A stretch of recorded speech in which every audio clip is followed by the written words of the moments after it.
While the working advocacy for women, development and social institutions for the initiative director, this complements this national aspiration. I personally admire women, civil society organizations, development partners, and all advocates who have committed to championing the digital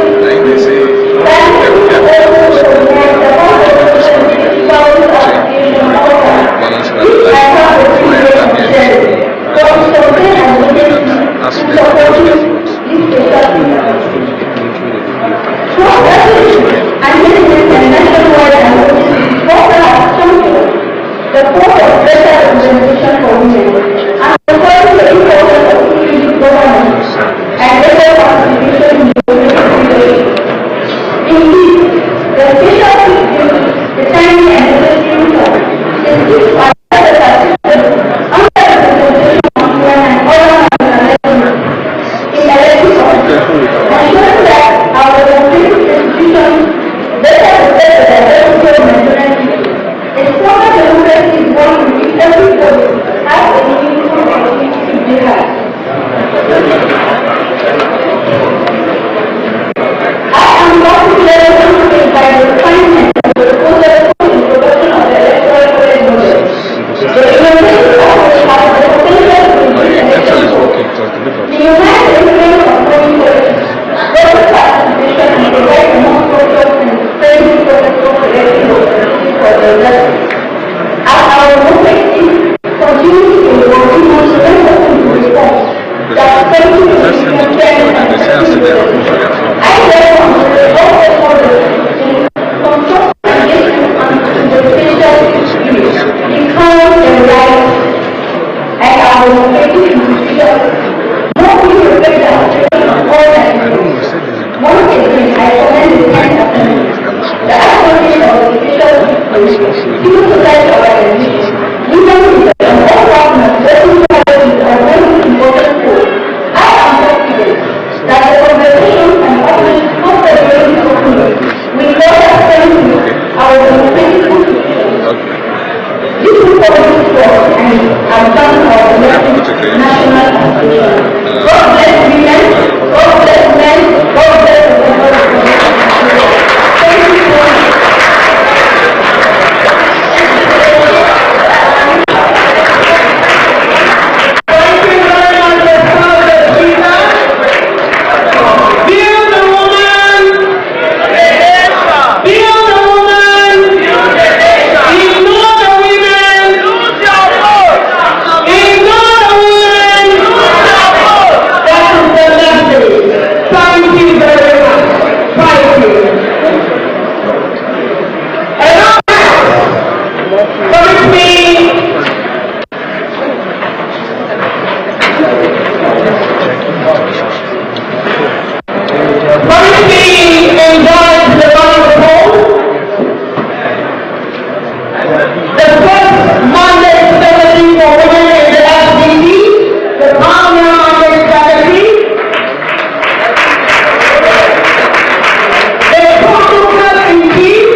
It's not one statement. God calls answer 10 over 10. Whether it's 10 calls to answer, or 10 interventions, or 10 steps, whatever it is, you are all in 10 that will make this answer not just history, but legacy. Today, and everyone here, let's talk about 10%. I want to properly celebrate the right honorable speaker, his wife, all of the elders representation I know all perform. We be directed to establish ourselves as justice extended, but I will probably acknowledge the EU ambassador as representing the globally of that because it's not just a word, but a word of distinctive representation. Today I come not just as an institutional stakeholder, I come as a witness, I come as a voice, I come yes as the CEO of the National Center for Women's Development. Not just a center but a reference to women of iconic historic representation, not just as the first lady of Africa that took African women to the United Nations and didn't come to the center stage, gave us a paper from one ruler to one individual. Get the right for rural women became the ministry for women affairs, and today I celebrate my own minister. The Honorable Minister of Women Affairs and here represented by the President Secretary. I know that some of you STC, what was done in the trenches of this world, I read the last mile of the rules of the 62 wards, 6 area councils, 884 communities and councils, 17 tribal chiefs. And the message of the special seat bill and full legislative inclusion of persons continue to have aimed as Parliament Mandate Secretary for 2 years and 6 months. I became the Chief Accounting Officer to not just myself, but to set up an institutional system and structure to pioneer the first intermediate within the mandate secretaryships of the FCC, collaborating with the World Bank and key stakeholders to develop the first FCC disability policy framework, a rigorous consultation process. That policy was approved by the Minister of FCC, successfully validated by the Treasury. Inclusion has become a reality for implementation in the FCC. Institutions must prove the people that need them because it's a demonstration, not just of political will, but the courage to act in time and season. Inclusion will only as real as the last mile and as real as the legacy smile, not just of persons with disability, but communities that will fully enact that as their own developmental global policy and action. You do not need to be a CEO, you just need to be an individual with the determination to make that impact. A true skill changer was that one way, and this is what I see at the border. Every one of us eventually somehow becomes a person with disability. If it doesn't happen in your youth, it happens in your old age. You will find out that you need to watch your step. Whether you're getting into the law or coming out of your life, you might still find it and no longer go in your Land Rover Jeep. Disability is our reality. Inclusion is not just about persons with disability, it's also about gender inclusion. Because women, we cannot win this bill without Bill. Jill needs Bill. And in wrapping up, as I'm being told, our inclusive progress is a process, therefore, not only a matter of justice, it is our own collective determination that special seats will become one of the most consequential interventions that you and I fundamentally and foundationally will commit to. And so today, my commitment is simply this. As a DG16 of the Mariam Babangida National Center for Women's Development, I am DG Inclusion. I'll see you in the tent of our roadmap presentation. Please, a round of applause for her. I know many of us do not know that this convergence is not just about the reserved seats bill alone, but everything concerning woman and womanity, including the efforts of the House of Representatives to stem the tide of gender-based violence. And this is where the next organization comes in. Please join me welcome a partner in progress who has supported us in ensuring that we have had the Violence Against People's Bill in tertiary institutions passed in the Senate and in the House of Representatives awaiting presidential assent. Join me welcome the Executive Lead Gender Mobile Initiative, Ogunrotimi Omoumi, to please step forward for her 2 minutes goodwill message. Please, a round of applause. Please, as you come to the microphone, please skip protocols for brevity of time. Thank you. Thank you very much, and good afternoon, everybody. In the interest of brevity, I would like to stand on already established protocol. So when I was invited to deliver this goodwill message, I said to myself that if Parliament has opened its doors and invited citizens in, perhaps the most respectful thing we can do is to walk through those doors with honesty. So today I'm going to commend and I will also charge. I feel able to do so because in our Experience Agenda Mobile Initiative, the leadership of the House of Reps is a leadership that listens. We have been privileged to work with the Office of the Speaker and the Office of the Spokesperson of the House of Reps in advancing gender-responsive legislation and the empowerment of women and girls. One example is particularly close to us. We have lived with the anti-sexual harassment bill for almost 10 years across different assemblies. We saw the House pass it, we saw the Senate pass it, but that journey left us with one difficult question. What happens when Parliament has done the work, but the law still does not arrive in the lives of people? And then sometimes at the very last mile, the journey stops. A legal opinion emerges at the executive level, and assent is withheld. Yet, there may be no structured opportunity for Parliament and those carrying the legal reasoning and social imperative of that bill to engage the concerns raised. I say this with profound respect for the constitutional principles of separation of powers. But separation of powers must not become separation of conversation. The numbers should make us reflect. In the first 3 years of the 10th National Assembly, 363 bills were passed. Only 72 received presidential assent. That is roughly 1 in every 5. Not every bill must become law because, of course, there has to be legal and constitutional scrutiny. But behind every bill are committee hours, research, public hearings, and taxpayers' resources and citizens' expectations. So perhaps we must ask ourselves today, what happens to bills after Parliament passed them? My charge is simple. Parliament must become as intentional about the last mile of legislation as it is about the first hearing, the first reading. Legislative strategy must extend beyond passage to stronger technical engagement.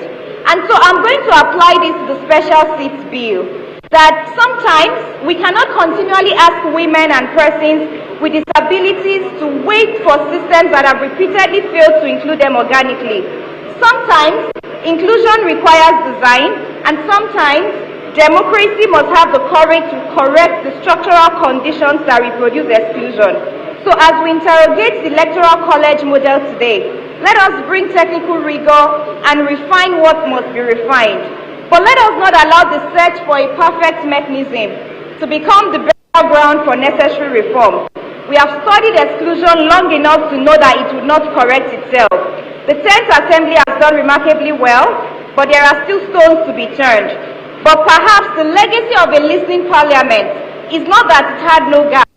Perhaps the legacy is that the gaps were named and Parliament had the courage to close them. Agenda Mobile Initiative, we remain proud partners of the House of Representatives. We will continue to bring evidence, lead to realities, and constructive engagement to these conversations. Thank you very much for listening, and thank you for opening up the Parliament. That was very businesslike, and I'm going to insist that we give her yet another resounding applause. Can we please make it that loud for her? Thank you very much. Quick recognition of Honorable Adeshola Elebeji, Member House of Representatives, and Right Honorable Omasade Gbenedion, being the youngest female member of the House of Representatives in the 8th Assembly and even in the 10th Assembly. Please just applaud them. Give them a round of applause. Thank you very much. Our next goodwill will be coming from a man who's been very supportive of the activities of the National Assembly, both the Constitution review and issues that have to do with women and all of that. He's the Executive Director, PLAC. Distinguished ladies and gentlemen, a very cerebral lawyer. Join me in welcoming Mr. Clement Wanko, Esquire. Skip protocol, sir. Thank you. I will say quickly, Mr. Speaker, Your Excellencies, ladies and gentlemen, it's a special privilege to be here speaking on the Special Seats Bill. This is a bill that has come through several processes over the last 7-8 years, through the 9th Assembly to the 10th Assembly. to the point where it is today. We started from having 2 members elected from the House of Representatives. That was the proposition, 1 senator per state. Then we came to 1 senator per state, 1 House of Reps member, and then we came to the point now where it is suggested to have 2 senators per geopolitical zone and 1 House of Reps member from the states. But of course also we do have 1 House of Assembly member per senatorial district. To the point now where we have come right from direct elections to electoral college. Mr. Speaker, represented by the majority leader who is part of the human rights community, the wife of the Speaker, Your Excellency Fatima Abbas, please do send a message to our elected members in the Senate and the House that if this bill does not pass, the 10th Assembly's legacy will be a serious question. This is the most important bill. It's not a state police bill. It's not a tax bill. The bill on special seats for women is the most important legacy that this National Assembly will leave. And if this bill does not pass, the 10th National Assembly's legacy will be in serious question. Would like to thank everyone who has worked in this regard to support this bill. I see the EU Ambassador, Ambassador Gotsi Aminot, who is here, who has given tremendous support to PLAC and to all of us for the work that we are doing on the special seats bill. It tells all of us that this is a bill of international and national interest. I see colleagues also from other development partners, the FCDO and so on. But we do thank you, Ambassador, for all the work that you are doing to support what is going on with the special seats bill. It is a bill that Nigerians want to see pass. It is a bill that the IPU, the international representatives of different organizations, want to see pass. If it does not pass, 10th National Assembly, you will be in trouble. Thank you. A round of applause for him, please. Coming up next is the head of the European Union delegation to Nigeria and ECOWAS, Ambassador Gotsi Aminot. Please, a round of applause for him.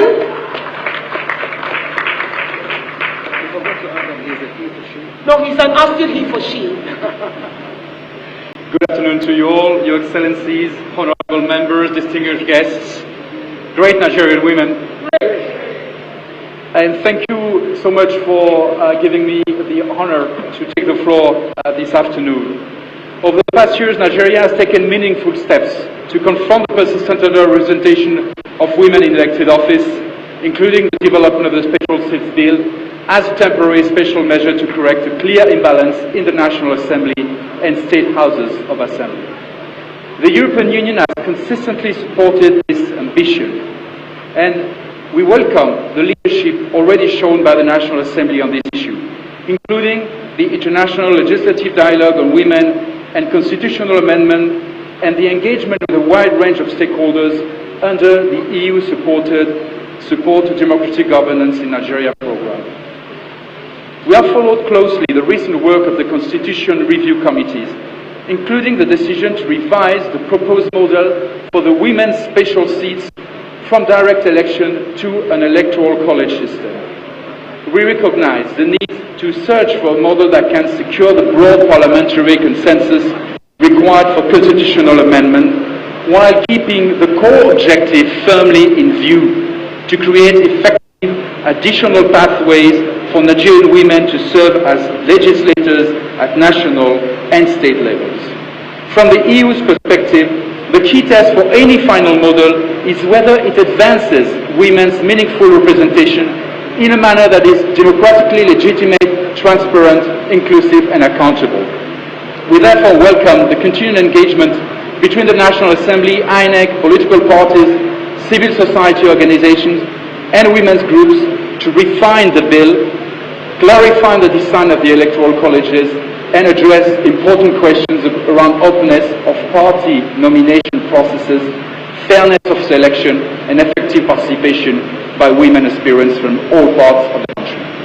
Nigeria's partners are watching this process with great interest, not to impose any model, but because a stronger, more gender-balanced legislature would bolster Nigeria's democratic credentials and strengthen its voice in ECOWAS, in Africa, and globally. Evidence from many countries shows that where more women sit in parliament, policy making improves, institutions gain legitimacy, and societies, men and women alike, benefit from more inclusive and sustainable development outcomes. Nigeria, as a leading democracy in West Africa, is well placed to set a positive benchmark through the adoption and effective implementation of the Special Seats Bill. And allow me to emphasize, respectfully but clearly, that this is a window of opportunity that should not be missed. Let me also respectfully insist on the necessity to design and adopt a reform dignifying women. Nothing would be worse than an ambiguous reform which would make appear female legislators as a kind of second-class ones and or as political appointees of holders of influential positions happening to be mostly male. I'm afraid that this would not respond to the aspirations of women and that it would also blur the message of commitment to gender equality that Nigeria has the opportunity to send to the rest of the world. And I'm confident that the women and men committed to real gender equality who have been involved in these important discussions and so committed will avoid such an end result. The EU on its part remains committed to accompanying Nigeria's institutions as they consolidate this reform, whether through technical cooperation with the Constitutional Review Committees, support to INEC on implementation, or continued collaboration with civil society and political parties to ensure that women can effectively access and occupy the special seats.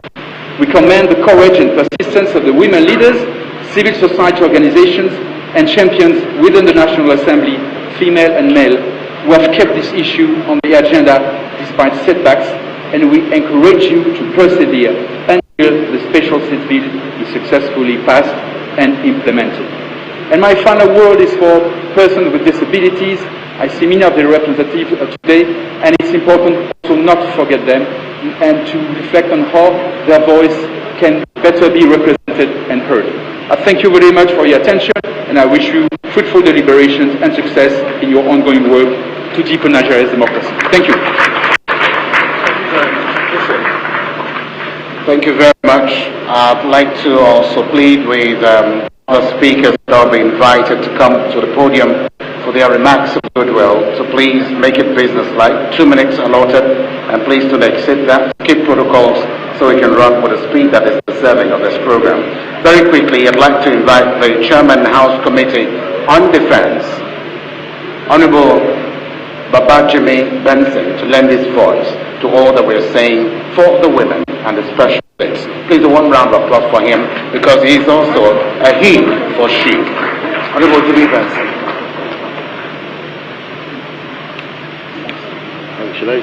Thank you very much. It's good to be here. The First Lady of the Parliament, House of Reps, the Chairman, House Committee on Women Affairs. My job here is simple, is to support this bill. But before I do so, I want you all to listen to me carefully, and if I have spoken well, give me a round of applause. Number one, my constituency, Ikorodu Federal Constituency, I will say is the most gender-friendly constituency in Nigeria. Why do I say so? In my constituency, we have 30 wards, meaning we have 30 councillors, meaning we have 30 councillors, 30 councillors, sorry. Out of those councillors, I'm happy to say that 10 of them are women. Out of those 10 women, 4 of them head the legislative unit of the councils, meaning we have 6 speakers in my federal constituency. That is unprecedented. So today, I also sponsored the bill that excludes pregnant women from capital offenses. So if a woman is pregnant, if the death penalty is on her head, the law should allow her to give birth to her baby before anything happens to her, even if anything is going to happen to her. Lastly, you must also commend the House Committee Chairman on Women Affairs, Honorable Obara. She sponsored a bill that would encourage women from entering into the armed forces. So she asked for 30%. So that bill is on our table. We're trying to trash it. We're going through public hearing. It's going to see the light of the day as well. So a round of applause for Honorable Obara. Then by legislative oversight, we've also ensured that women participate in peacekeeping operations and other areas that involve the armed forces. Thank you very much. We appreciate you. Thank you very much. At this point, Your Excellencies, distinguished ladies and gentlemen, I'd like to invite the Executive Secretary, National Commission for Persons with Disability, Dr. Ayuba Burki Bufuan, to at this point in time address the House. And in the same vein, I'd like to acknowledge you to be protocol versus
Glory. I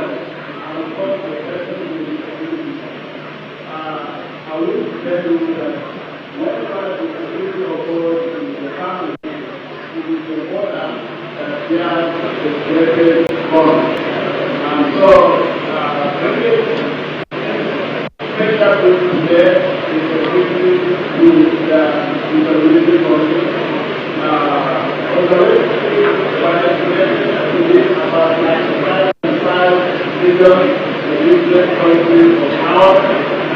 So, this is of special people women and special people with disabilities as been said in one of the greatest legacies that is foreign American countries, and therefore, as I said, we are there in America and inspired all the countries.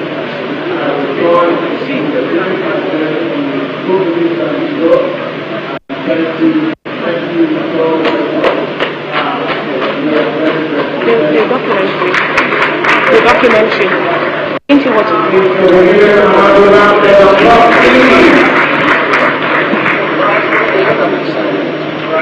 Honorable Babajimi Benson, you have something to add to what you said a little while ago.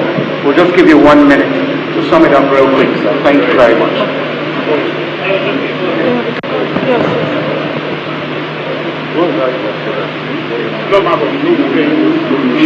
No woman. I can't hear you. No woman. No nation. I was going to add that I think this bill, I've had the presidency speak in favor of it. They've spoken in favor of the Electoral College. So what I want to suggest, or what I'm also going to push for, which I didn't say earlier, is that it should actually be an executive bill. If it's an executive bill, all hands will be on deck to make sure it sees the light of the day with the speed of light. Thank you. Thank you very much. Permit me invite the governance team lead of the British High Commission to please step forward for 2 minutes. Mr. Chris Okeke. British High Commission, Chris Okeke.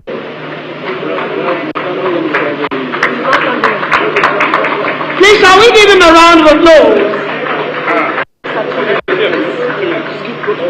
Thank you very much. Distinguished ladies and gentlemen, please permit me to stand on the protocol already observed. I bring you warm greetings from the British High Commission and reaffirm the UK's commitment to inclusive governance in Nigeria. Today's discussion sits at the heart of Nigeria's democratic renewal. It's about ensuring every citizen has a meaningful opportunity to shape the country's future. Across Nigeria, businesses, civil society, academia, and communities, women contribute daily to the country's prosperity. Their representation in elected office still lags behind. And this is not a women's issue. It is a democracy issue. As your friend and partner, we have come principally to listen to voices and to Nigerian leaders on how best to make progress on this reform.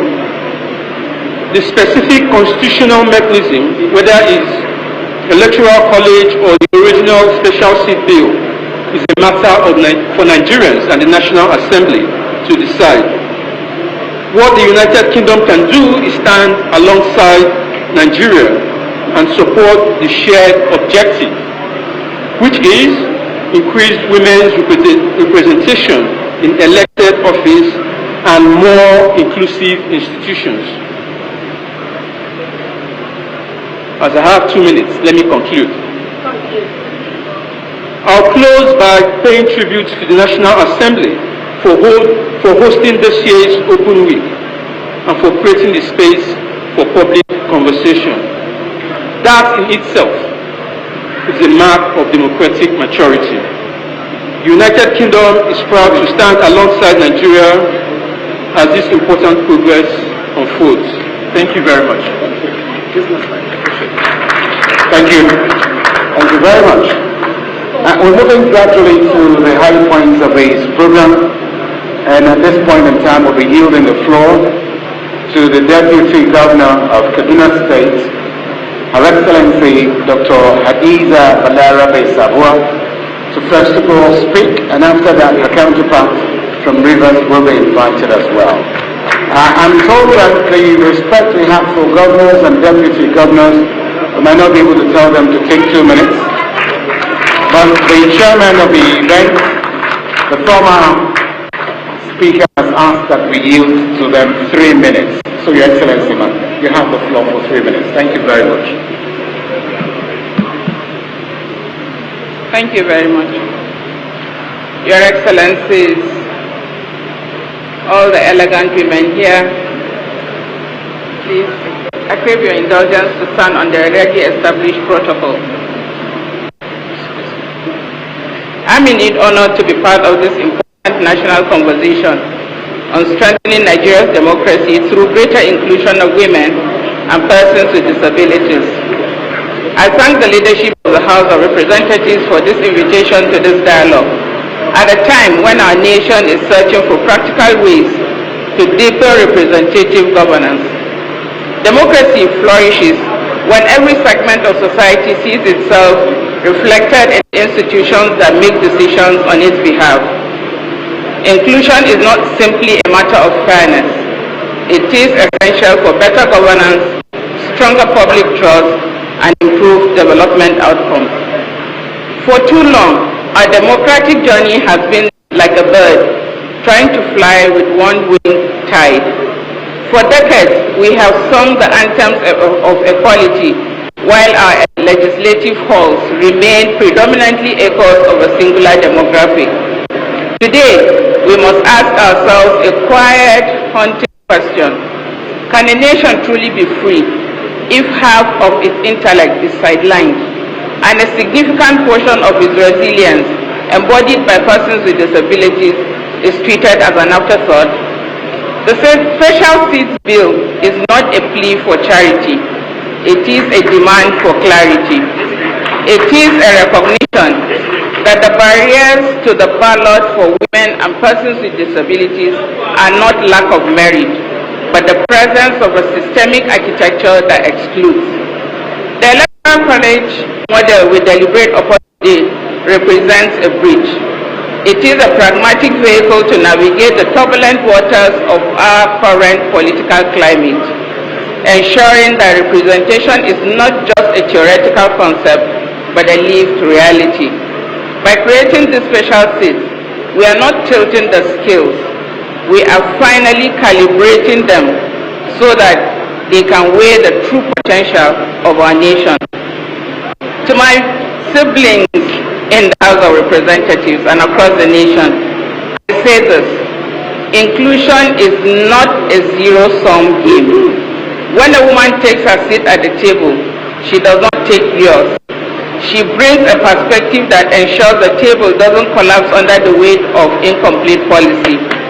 When a person with disability is empowered to legislate, they bring a brand of courage and problem solving that the typical experience can never conceive. As we deliberate today, I urge you to look beyond the politics of now and look toward the legacy of forever. Let us not be the generation that gave excuses. Let us be the generation that gave access. Let the Special Seats Bill be the moment we decided that our democracy would no longer be a monologue of a few, but a symphony of the many. Thank you very much, and God bless you. Thank you, Your Excellency. And we'll now take the next good message from the Deputy Governor of Rivers State, Southern Nigeria, Her Excellency Professor Mrs. Ngozi Mma Odu. Please, a round of applause for her.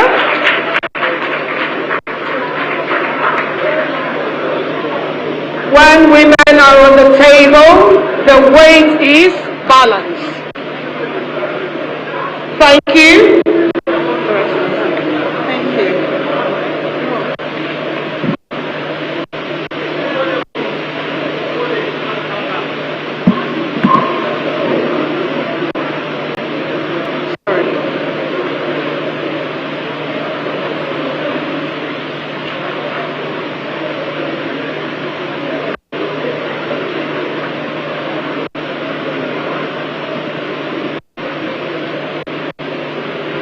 Good afternoon, beautiful and wonderful ladies. Good afternoon, my daughters living with disability. No woman. Our chair lady said no vote. No woman. Thank you. Thank you very much. Your Excellency, Mrs. Fatima Abbas, Chairman of this session, all distinguished women that are here gathered this afternoon, and the men that have also come to give us support. I especially recognize the people living with disability. In fact, UNICEF does not describe you as people living with disability. They rather describe you as people who are differently able. So you are able in your own special way. Distinguished ladies and gentlemen, gentlemen of the press, it is my pleasure to address this distinguished gathering at the National Assembly Open Week 2026. I commend the leadership of the National Assembly for sustaining this important initiative which promotes transparency, accountability, inclusion, and active citizen participation in our democratic process. This year's theme, 3 years of the 10th Assembly, Advancing Transparency, Inclusion and Reform, is timely and reflects the aspirations of Nigerians for a more responsive legislature. The special bill represents a significant constitutional reform aimed at addressing the persistent underrepresentation of women in elected positions and institutions, and also people living with disability in such similar institutions. Women that occupy the seats should have the opportunity to contribute meaningfully to governance while preserving the current democratic framework. I want to also tell us that the federal special seat bill, women's participation in governance is not merely a matter of equity. It is essential for sustainable development, inclusive policy making, national progress. What we're saying, I'll give us one example. We have a cloth weaving center in my state. There is a lady that is dumb and deaf. It takes her 5 days to weave 2 pairs. It takes those who have ears and mouth to talk 2 weeks. So you can see that the woman, because she is concentrating, she is using the ability, the skill she has to help herself.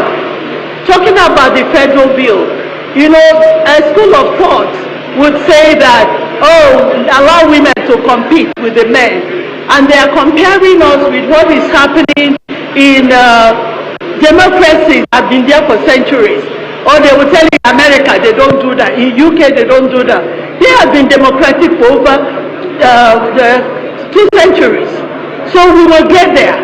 What we're saying today, we are appreciating the 10th Assembly for this, thanking our mother, Senator Oluremi Tinubu, and the entire people that are behind this bill. That is wonderful. It's going to be a legacy that this state assembly is going to leave behind. Because when these women are put into positions, you will see the difference. And the more you pull in, the better for the entire nation.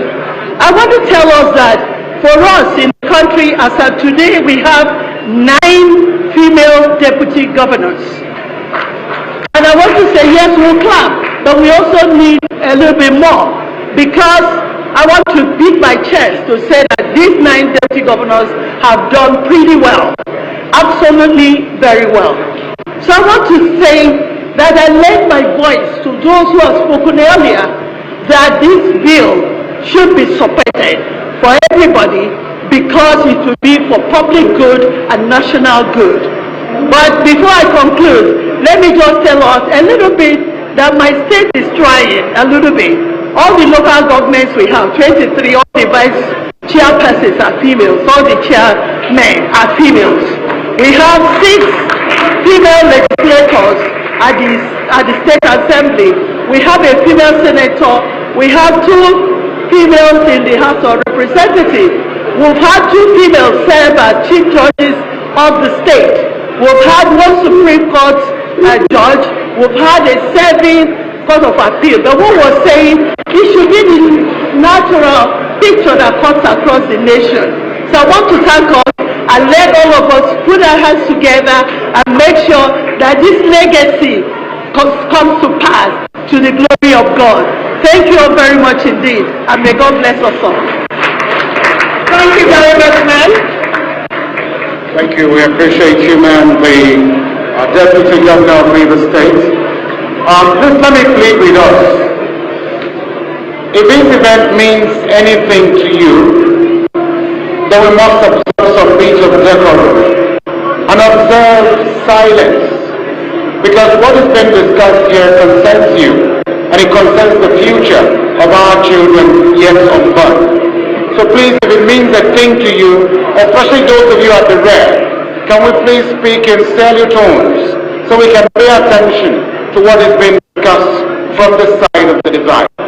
Very quickly, Your Excellencies, very distinguished ladies and gentlemen, I have the very rare privilege of inviting a man who was a man of distinction. He has been the one that has set the pace and set standards for the National Assembly since he assumed duty as the Speaker of the House of Representatives. But before we get to... Oh boy, come on now. But before we get to inviting him to speak, there's a special documentary that's been packaged for all of us and policymakers that are seated here to be able to watch. And I'd like that we pay rapt attention to this documentary for just a few minutes. If we, at long run, believe that it's getting too lengthy, we will then have to cut it and ensure that we get the meat of the conversation here today. So kindly bear with us as we invite you to watch the LED screen, both here and the one behind, so we can also follow what is happening. Please, can we watch that documentary for just a few minutes, please? If you're ready with it, we are waiting.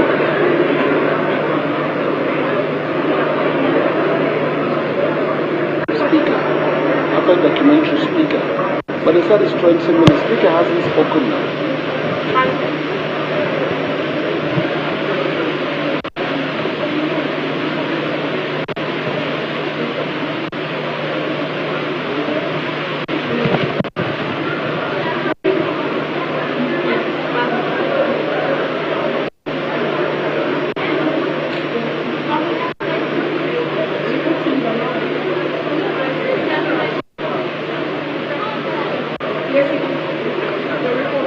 From every indication that documentary is not ready yet. But please, is it ready? Did I hear someone say it's ready? It's not ready yet. In the interim, Your Excellency, the convener of this program, it is pertinent that we listen to your wise counsel as to give your keynote address at this point. The Speaker, House of Representatives, the convener of the NASS Week, 3 years and counting, and the man who has actually blazed the trail in so very many areas. Distinguished ladies and gentlemen, please join me in welcoming Right Honorable Abbas Tajuddin, PhD, GCON, EM Zazo, the Speaker of the House of Representatives, represented here by the Majority Leader of the House of Representatives, Honorable Professor Julius Ihomere, CON, the Leader of the House of Reps. Can we hear that applause, please?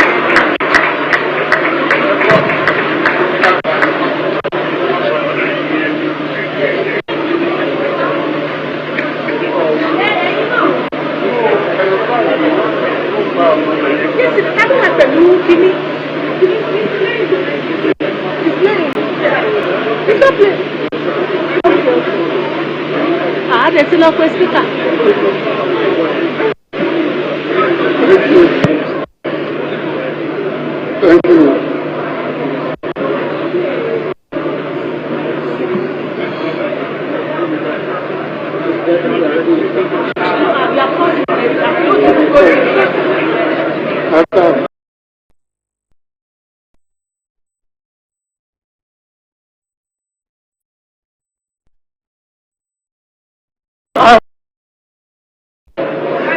Thank you very much. We don't have a lot of time. Let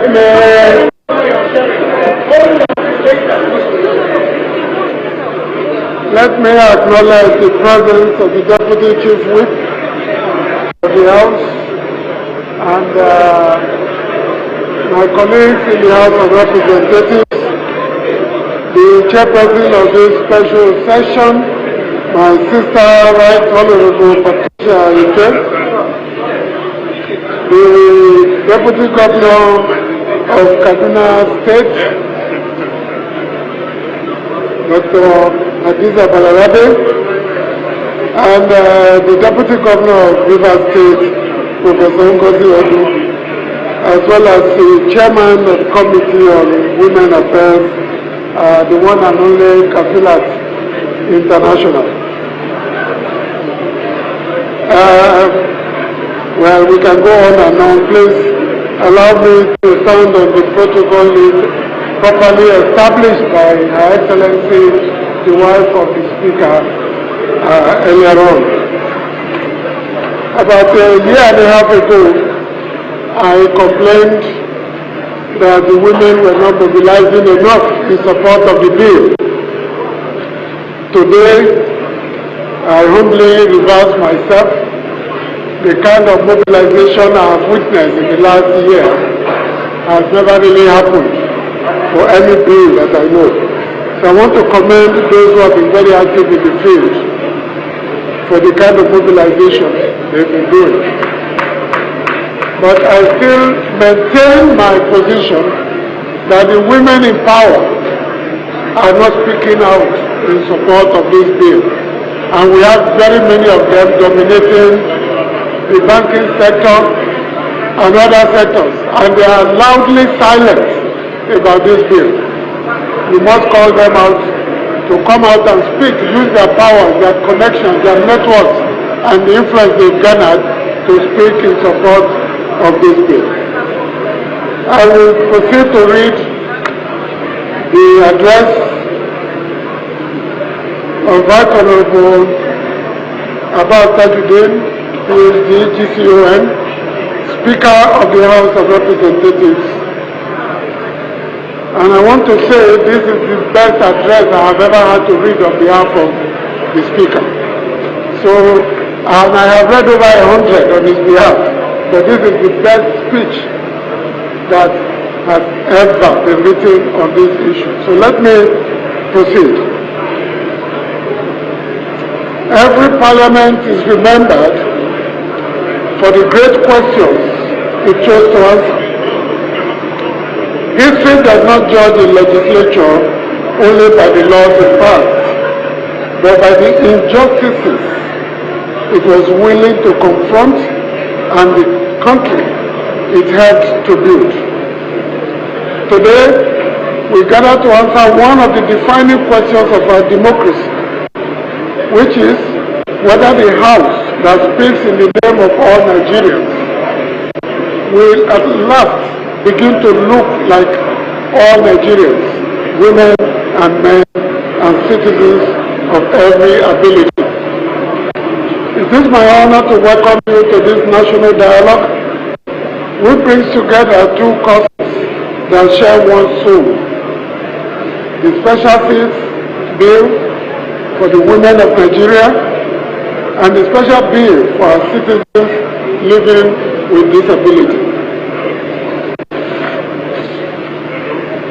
I thank our development partners, our civil society organizations, the women's groups and coalitions, the Joint National Association of Persons with Disabilities, and every disability rights organization, our traditional and religious leaders, the diplomatic community, our scholars, and my fellow legislators for their support. Your presence here is itself a statement that this cause belongs to the whole nation. Before I say anything else, permit me to speak directly to the women of Nigeria, because this moment belongs to you. For decades, through one disappointment after another, you kept faith with a democracy that did not always keep faith with you. You organized when others grew weary, and you spoke up when the doors were shut. Again and again, you returned to this National Assembly with your petitions, your marches and prayers, and refused to be turned away. To every coalition and professional body, to the market women and the farmers, to the scholars, the young activists and the grandmothers who have carried this campaign, I say on behalf of the House of Representatives, thank you very much. This bill is not a gift handed to you. It is the fruit of your own unrelenting labor. And permit me to speak with equal warmth to Nigerians living with disabilities. For too long, you were asked to wait while the nation moved on without you. You knocked on doors that had no ramps and watched decisions about your own life being taken in rooms where your voice was absent. Yet, you never surrendered your claim to full citizenship. To to the Joint National Association of Persons with Disabilities, to the organizations of the deaf, the blind, and the physically challenged, and to every self-advocate who has taught this nation to see ability where it once saw only limitation, I say thank you. Your persistence has already changed this House, and today it seeks to change the Constitution. Let me now pay a special tribute, because the progress we celebrate has a clear source, Mr. President. His Excellency Bola Ahmed Tinubu, GCFR, has given these causes something they like for 30 years, the full weight of presidential conviction. He has declared without hesitation that our democracy will not be complete until its women and its citizens with disabilities are properly represented, and he has placed the authority of his office behind that belief. I think this addressing the issue to be was raising that the President has already endorsed the two bills. And to Her Excellency, our First Lady, Senator Oluremi Tinubu, I offer the deep gratitude of this House and of countless Nigerians. She has been the conscience of this campaign, reminding us in our own words that special seats are not charity, but a democratic necessity. She has opened her doors to legislators, rallied support across parties and regions, and carried this message where it most needed to be heard. Whatever success this exercise records, history will trace it to the courage of the President and the advocacy of the First Lady. We thank them both.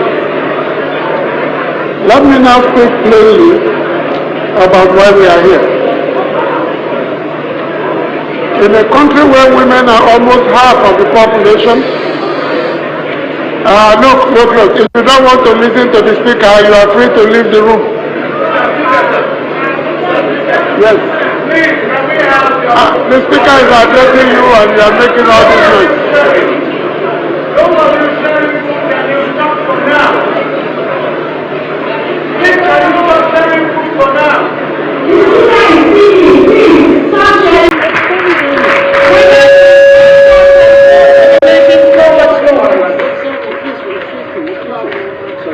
Shall we now run the documentary for the next 5 minutes, please?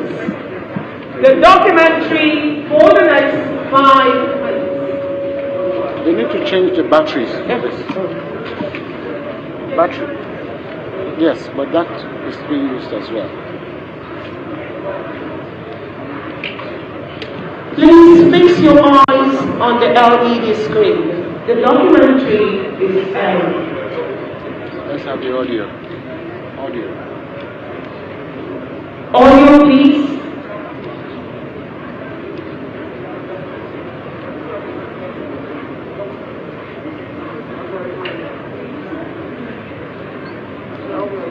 Sound. Technical. Let's have sound, please.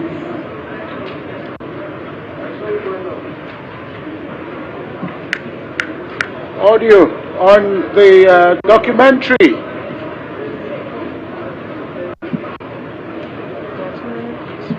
Against this documentary.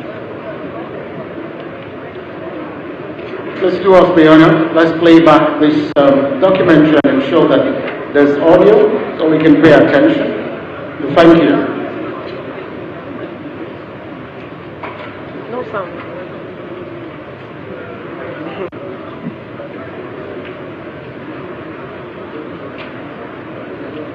Yesterday?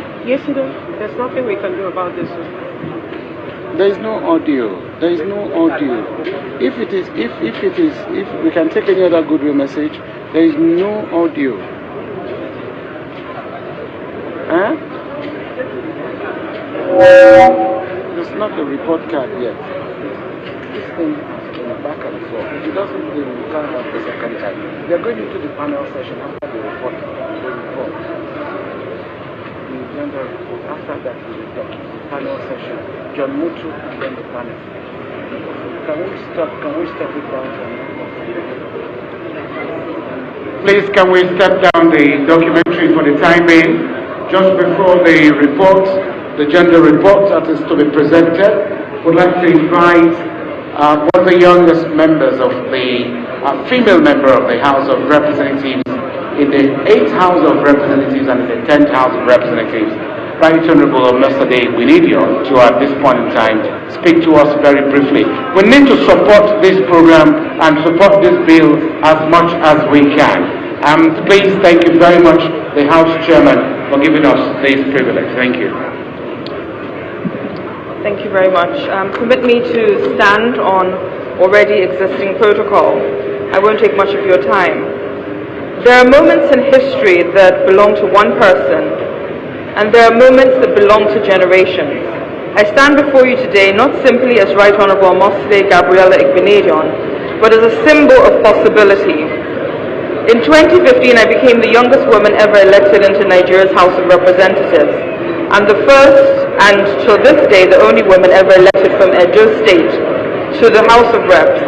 More than a decade later, in both 2015 and 2026, I still remain the youngest female member in the House of Reps.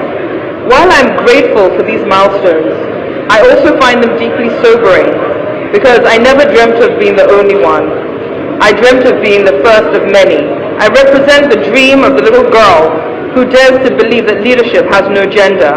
I represent the hope of every young woman who refuses to allow tradition to define her destiny. I represent every Nigerian who believes that merit must always triumph over prejudice and that courage must always triumph over fear. These dreams cannot remain dreams. These ceilings were never meant to be permanent. They were meant to be shattered. When one woman rises, she does not rise alone. She carries with her the hopes of countless other women who may never meet her, but who will one day walk through the doors she helped to open. That is why my greatest achievement will never be that I was the youngest. It will never be that I was the first. My greatest achievement will be that I helped ensure that I was never the last. That is why I proudly support the Special Seats Bill. It is not about giving women an advantage, it is about giving Nigeria the opportunity to benefit from the talents, ideas, and leadership of half of its population. It is not about charity, it is about justice. It is about fairness, it is about ensuring that our daughters grow up seeing leadership as a place where they belong, not a place where they must seek permission to enter. I look forward to the day when no woman will have to carry the burden of being the first or the only. The Special Seats Bill is not the destination, but it is a necessary bridge to that destination. A Nigeria where leadership truly reflects the richness and diversity of its people. For leadership is not measured by age, leadership is not determined by gender. Leadership is measured by character, by competence, and by compassion, and by the lives we touch. For at the end of the journey, we will not be remembered for the titles we held, but for the lives we transformed, the opportunities we created, and the courage we inspired in others. So today I make this pledge. I will continue to use every opportunity to ensure that the platform entrusted to me to ensure that the next generation of girls do not ask whether they belong in leadership. They will know that they do. May the day soon come when no woman is described as the first, the only, just because women will stand in leadership, not as exceptions, but as equals. That is a Nigeria I believe in. Thank you so very much, and God bless the Federal Republic of Nigeria. And may I also, let me just salute our first female and only female House of Representatives Speaker, and all the deputy female governors that are here present. And we look forward to female governors very soon in Nigeria as well too. And of course, the female president. May God bless you all. Thank you. Thank you. Thank you, ma'am. Thank you very much, ma'am.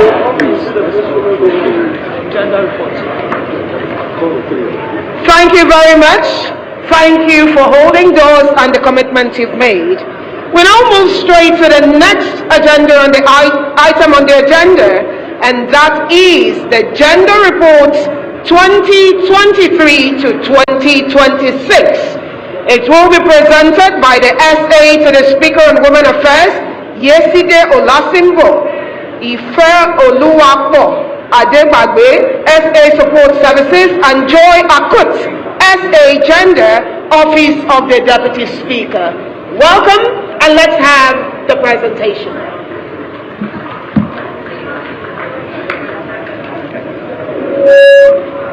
Good afternoon. Permit me to stand on the already established protocol, but I would like to acknowledge Nigerian women that came out here today. No, go ahead. Great Nigerian women. Great Nigerian women. We can't hear you. Great Nigerian women. Ladies and gentlemen, good afternoon. Before we begin, I would like us to do something for just a few seconds. Please, kindly close your eyes. Imagine a Nigerian girl, a little Nigerian girl. She may be from Daura, she may be from Bayelsa, she may be from Lagos, she might even be in Jos. Perhaps she's sitting beneath a tree without no roof. Yet, every single night, she dreams. She dreams that one day her voice will matter. She dreams that someone who looks like her, where laws are made, she will be present. She dreams that parliament will not simply belong to the powerful, but also to ordinary girls like her. Now, kindly open your eyes, please. Thank you. Permit us to pause. Permit us to pause and recognize those who believed in this vision from the very beginning. To our esteemed development partners, UN Women, the Government of Canada through the Advance Program, UNDP, PLAC, Plan International, Gender Mobile Initiative, WeLearn, NILO, Electoral, TOS, National Assembly Library Trust Fund, EU, distinguished personalities like Madam NLB, Mr. John Mutu, Barrister Ebere Ifendu, and of course, our distinguished National Strategic Committee for the Advocacy of the Special Seats Bill, under the leadership of the Chairman of the House Committee on Women Affairs and Social Development, Honorable Kafilat Obara.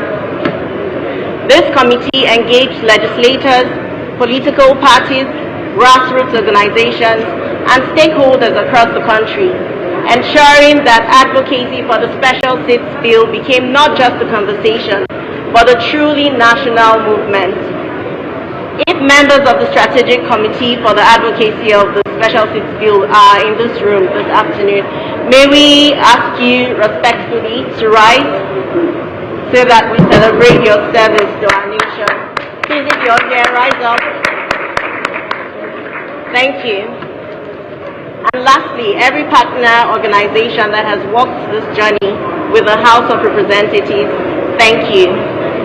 Ladies and gentlemen, we are gathered here today because the House of Representatives, under the leadership of Right Honorable Tajuddin Abbas, made a courageous decision. A decision that our dream matters, that Parliament must not merely make laws, it must also create opportunities. That leadership is not measured not only by what we pass, but by who we empower. History will remember that the House chose inclusion over indifference, action over applause, hope over hesitation, and every great journey begins with one bold decision. For us, that decision came on the 2nd of February 2024. On that day, the Right Honorable Speaker established the Bridge a Gap Initiative, a bold multi-stakeholder platform designed to connect governments, development partners, civil society, the private sector, and citizens in advancing women's political representation and gender-responsive governance.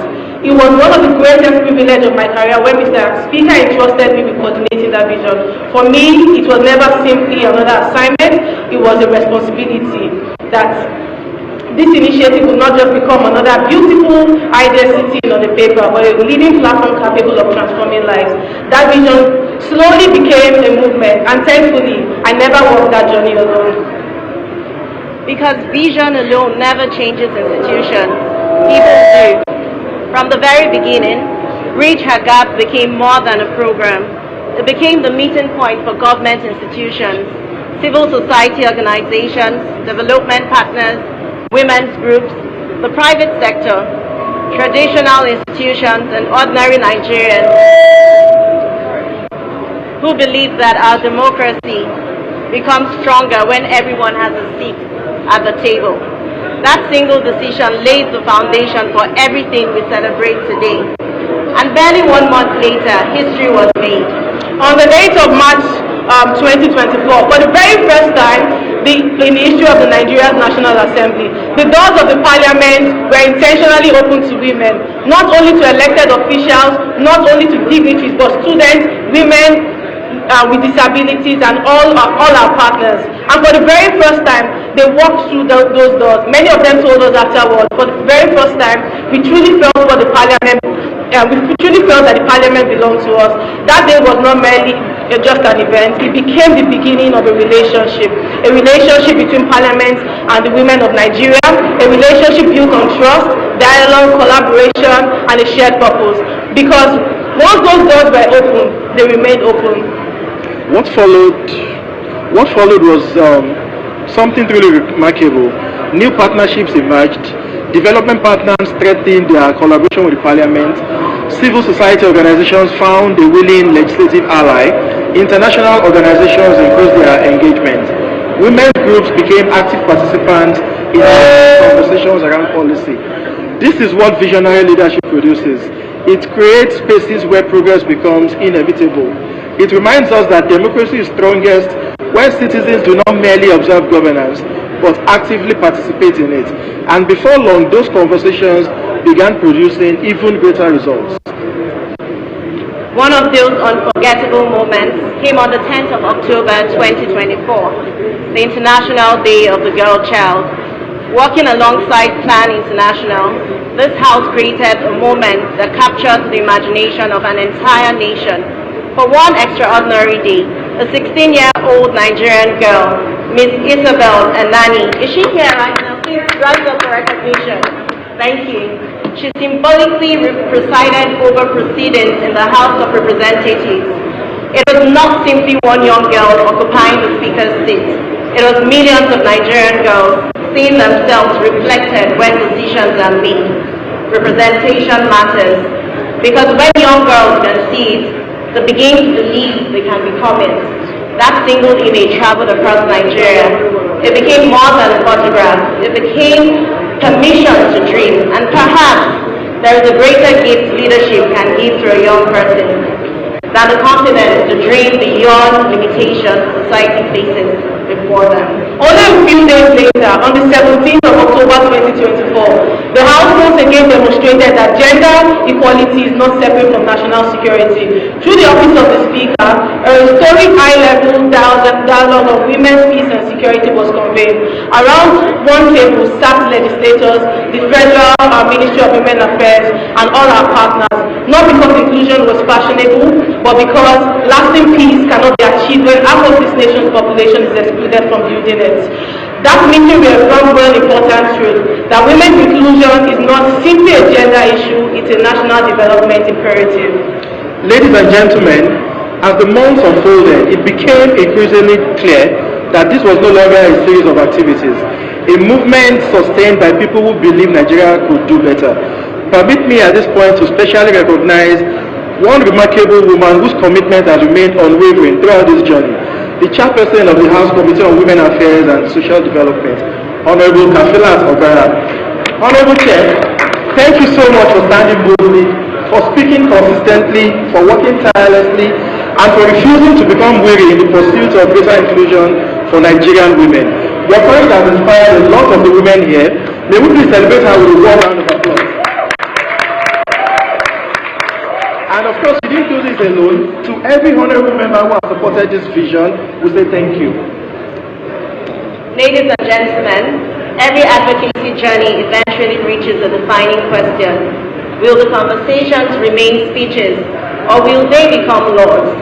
For the House of Representatives, under the leadership of Right Honorable Speaker Tajuddin Abbas, The answer came on the 30th of October 2024. Working closely with our partners at Gender Mobile Initiative, the Office of the Speaker provided strategic legislative support that contributed to the successful passage of the Sexual Harassment in Tertiary Educational Institutions Prohibition Bill by the House of Representatives. For many Nigerians, it appears to be another bill, but for thousands of young women studying across our universities, it represented safety, dignity, justice, and hope.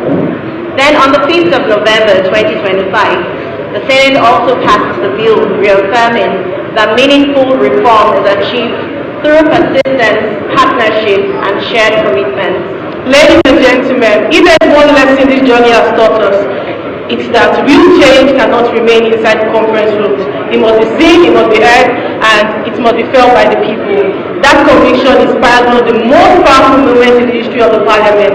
On the 25th of November 2024, as Nigeria joined the rest of the world to mark the beginning of the 16 days of activism against gender-based violence in the House of Representatives, the House of Representatives stepped outside its walls and worked with the people. For the very first time in the history of the National Assembly, more than 1,000 Nigerians marched together, not for politics, not for publicity, but for every woman whose voice had been silenced, and for every girl who deserved protection, and for every survivor who deserved justice. The 15-kilometer solidarity walk ended with the presentation of the to the then Inspector General of Police, Kayode Egbetokun, calling for a stronger institutional action against gender-based violence. That day, Parliament did not just wait for the people to come to it, Parliament went with the people, and in doing so, it reminded the nation that leadership works alongside those it serves. The following day, our advocacy entered this chamber in another historic way. For the first time in the history of the National Assembly, honorable members proudly wore orange sashes into plenary in solidarity with survivors of gender-based violence. Orange, the global color of hope. Orange, the color of courage. Orange, the color that tells every survivor story. The House of Representatives building was illuminated in orange. It was more than beautiful lighting. It was a national declaration. A declaration that the People's House will stand with millions around the world in saying, no more violence, no more silence. The momentum continued. On the 9th of December 2024, the Office of the Speaker convened the Conference of Speakers of the 36 state houses of assembly. Distinguished speakers and deputy speakers from across Nigeria gathered with one purpose: to strengthen support for gender-responsive legislation and build a united national front for women's inclusion. It reminded us that inclusion cannot stop at the National Assembly. It must reach every state house of assembly, every local government, every community, and every Nigerian family. Because lasting reform is only possible when every level of government moves together. The very next day, another important milestone followed. The Office of the Speaker officially launched the national campaign for the special state bill. What had begun as an idea was now becoming a national movement, supported by Nigerians from every region of our country. Because the special state bill has never been about giving women special privileges.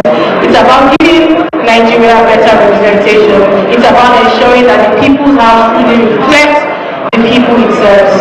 By 2025, the movement has become impossible to ignore. On International Women's Day, we welcomed 50 exceptional women into the Women's Policy Action Lab in partnership with Gender Mobile. Rather than simply celebrating them, we challenge them to think, to question, to propose, to contribute, because tomorrow's legislators are today's young women whose ideas deserve to be heard someday. Then on the 23rd and 24th of July 2025, the Honorable Speaker inaugurated a committee for the advocacy for the special seats bill.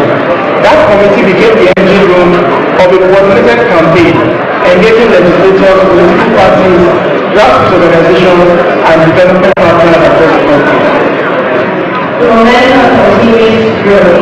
On the International Day of the Girl Child on October 2025, in partnership with Gender Mobile, 10 outstanding girls from across Nigeria started an exclusive dialogue with Right Honorable Speaker. Political careers, motivation, only honest conversation about leadership, governance,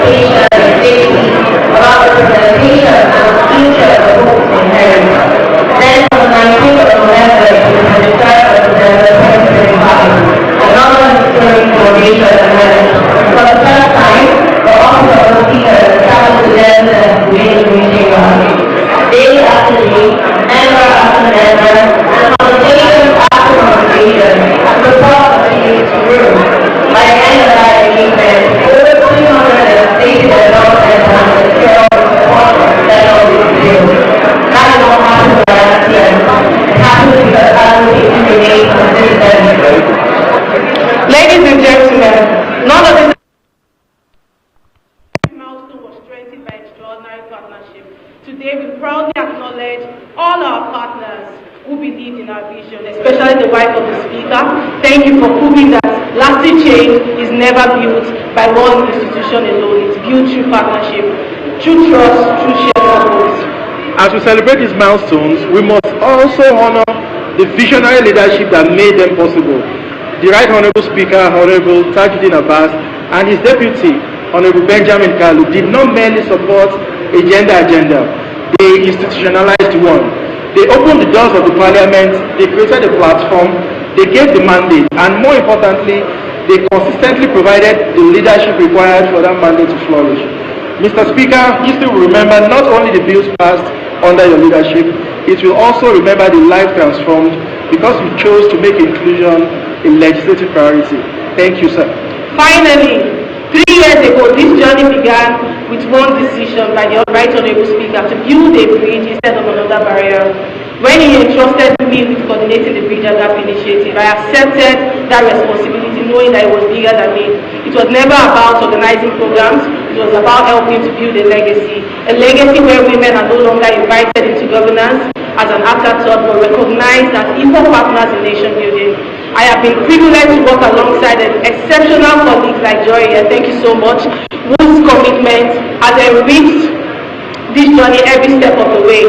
We have seen Parliament become more accessible, we have seen girls discover new possibilities, we have seen partnerships grow into movements, we have seen conversations become legislations, and we've seen hope become action. But ladies and gentlemen, our work is not finished. Because somewhere in Nigeria tonight, another girl is still dreaming. She's still dreaming, she's still hoping, she's waiting for leaders who refuse to say that this is how it has always been. Waiting for institutions that will continue opening the doors instead of building walls. Waiting for all of us to keep choosing courage over convenience. One day, she will walk through these walls. She will not just only ask questions, but she would not just ask about how difficult this journey was. She would ask whether we had the courage to act when the opportunity was placed before us. But may our answers be, yes, we acted. Yes, we stood. Yes, we chose inclusion over exclusion. Yes, we chose progress over prejudice. Yes, we chose to leave Nigeria better than we found it. Ladies and gentlemen, this is the gender report card of the House of Representatives under the leadership of the Right Honourable Speaker, Abbas Tajuddin, PhD-GCOM. It's a story of visionary leadership, it's a story of courage, it's a story of determined action, but above all, it's a story of hope. Thank you. God bless the House of Representatives. God bless the Federal Republic of Nigeria. Thank you very much.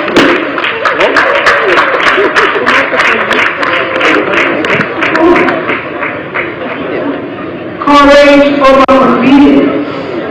Bridges beyond barriers. The Gender Report 2023 to 2026.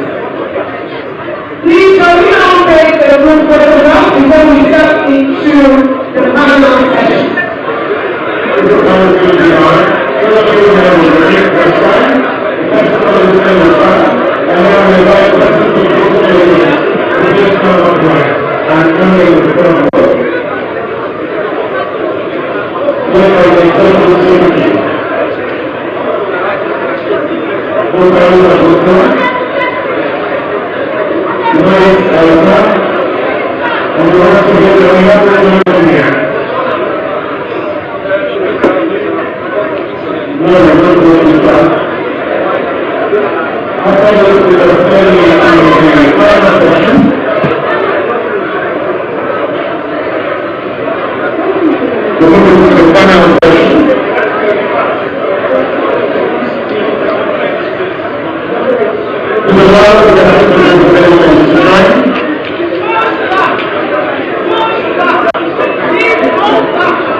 Thank you very much.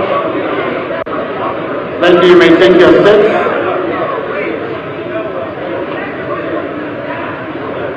The next segment of this event will be the presentation of the overview by Mr. John Mutu, Understanding the Electoral College Model for Special Seats, a bill, a new framework for inclusive representation in Nigeria.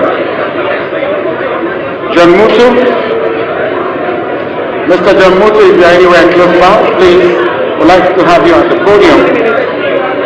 I think you have the next 5 minutes to do this. And then the panelists. Not 5 minutes. No, because you're having an empty hall. You don't want to have a... The panelists will be joining in shortly. The chairperson of the Representative Committee on Home Affairs and Social Development in the Papilla Professor Joash Ochoa Mukuton, INEC National Chairman.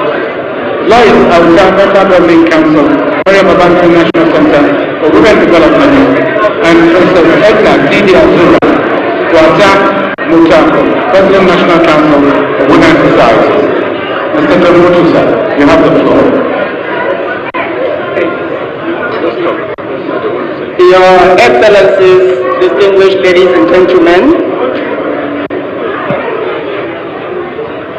I crave your indulgence to please lend me your ears as we discuss this very... Okay, sir. Okay. As I attempt to explain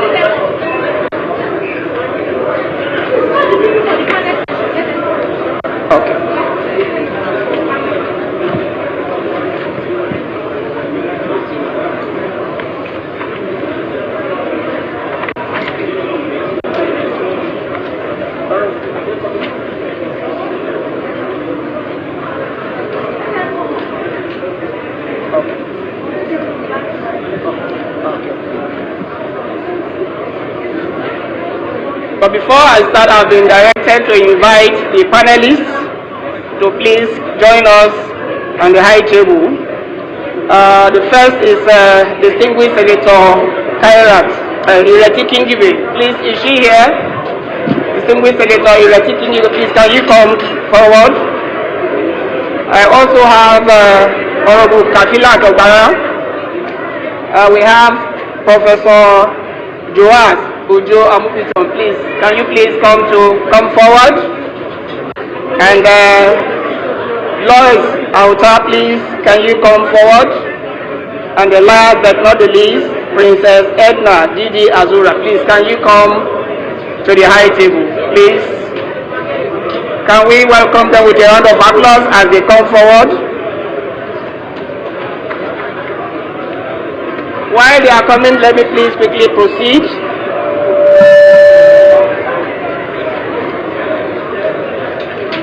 The special seat bill, like has been described, in my view, is, if not the most important, but one of the most important bills in the 10th Assembly.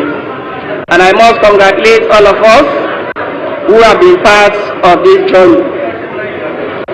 But before we go forward to look at the model, I want us to first quickly reflect on the purpose of the special seat bill. And that largely is aimed at promoting inclusive governance and enhancing women participation in governance. And the objective is clear. The objective of this bill is increasing women representation in the decision-making process, especially in the legislature. For some of us, where we saw the bill which prescribed for the electoral college, we were a little bit, we had our reservations. But after further reflection, we realized that at this moment, despite its imperfections, the electoral college model may perhaps be the quickest pathway towards achieving the special seat bill. After all, the most important objective is increasing women participation in the legislature. Having said that, the bill provides for additional seats, 12 in the Senate, 37 in the House of Reps, and 108 across the state houses of assembly. The electoral model specifically provides the vehicle for electing these women into these offices.